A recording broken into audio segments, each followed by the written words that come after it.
હા, હાલો ખેડૂત મિત્રો, હું છું વસંત સંઘાણી, સુમરા ગામ, તાલુકો ધ્રોલ. હું આજે આપને જૈવિક કીટનાશક બનાવવાની રીત વિશે આ વિડીયો બનાવું છું. જો આપણને આ પસંદ આવે તો લાઈક કરજો અને શેર કરજો. હવે આ જૈવિક કીટનાશક આપણને ચૂસ્યા પ્રકારની દરેક જીવાત અને ઈયળમાં બહુ સારી રીતે કંટ્રોલ થાય છે. ફાયદાકારક જીવાતો મળતી નથી અને ઉત્પાદન વધે છે અને આપણો ખેતી ખર્ચ ઘટે છે. એટલે મિત્રો બધાને વિનંતી છે કે ઘરે આ થોડીક આળસ ખંખેડી આપણી અને ઘરે આ જૈવિક કીટનાશક બનાવી પંપની અંદર 1 લીટર નાખવાનું છે. એટલે આ જૈવિક કીટનાશક કેવી રીતે બને એની વિધિ હું આપને બતાવું છું. હવે આપણે આ 200 લીટર બેરલની અંદર પાણી ભરેલું છે અને એની અંદર આ પંચપર્ણી અર્ક કહેવાય આને.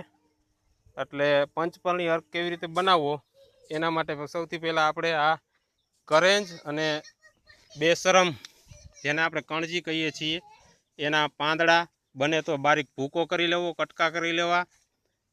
5 કિલો એ લેવાનું છે. 5 કિલો આ લીંબોળી જો તમારી પાસે હોય તો આ લીંબોળી ખાંડી અને 2-3 કિલો એ લેવાની છે. લીંબોળી ન હોય તો કાંઈ મૂંઝાવાનું છે નહીં, તો લીમડાના પાંદડા પણ ચાલશે. અને 5 કિલો પાન લેવાના છે. તે પછી આ આંકડો આપણને સરળતાથી મળી જાય છે. 5 કિલો આંકડો લેવાનો છે, એને કટકા કરવાના છે. અને કટકા ન કરવા હોય તો આખું નાખી દેશો તોય ચાલશે. તે પછી આ ધતુરો છે. આપણે આ ધતુરાના પાંદડા સરળતાથી બધે ગામની આજુબાજુમાં બહુ જ ઉગી નીકળે ચોમાસાની અંદર. 5 કિલો એ પાંદડાનો કટકો લેવાના છે. 5 કિલો આ સીતાફળીના પાન લેવાના છે. અને આ બધું મિશ્રણ આની અંદર બેરલમાં નાખી અને 1 અઠવાડિયા સુધી આને સડવા દેવાનું છે સારી રીતે. દિવસમાં 3-4-5 વાર હલાવતા રહેવાનું. અને પછી ગાળી અને પંપની અંદર 1 લીટરનું પ્રમાણ લેખે આપણે સ્પ્રે કરવાનો છે તમારા કપાસના પાકમાં, મગફળીના પાકમાં.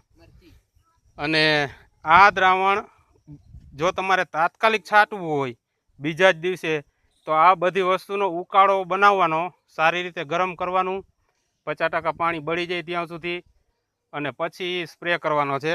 પણ જો તમારે અઠવાડિયાની અંદર તૈયાર કરવું હોય તો ઉકાળવાની કંઈ જરૂર નથી. અને 1 અઠવાડિયું આ બેરલની અંદર સડવા દેવાનું સારી રીતે આ બધા પાનને. અને પછી 3 દિવસ સડી ગયા પછી એની અંદર 1-2 કિલો તમાકુ અને 2 કિલો કે 1 કિલો મરચી નાખી દેવાની છે. એટલે આપણા ઈયળનું કંટ્રોલ થઈ જશે. એટલે મિત્રો, આપણો ખેતી ખર્ચ બહુ વધી જાય છે દવાનો સ્પ્રે કરવાથી. મોંઘી દવાઓ આવે છે, એમાંય ડુપ્લિકેટ આવે છે. તો એ દવા ન વાપરતા ઘરે બનાવી અને આ દવાનો જો ઉપયોગ કરશો તો જૈવિક નિયંત્રણ બહુ સારી રીતે થઈ જશે. અને આપને જો આ વિડીયો ગમ્યો હોય તો શેર કરજો, બીજા ખેડૂતોને લાભ થાય એ માટે. ધન્યવાદ.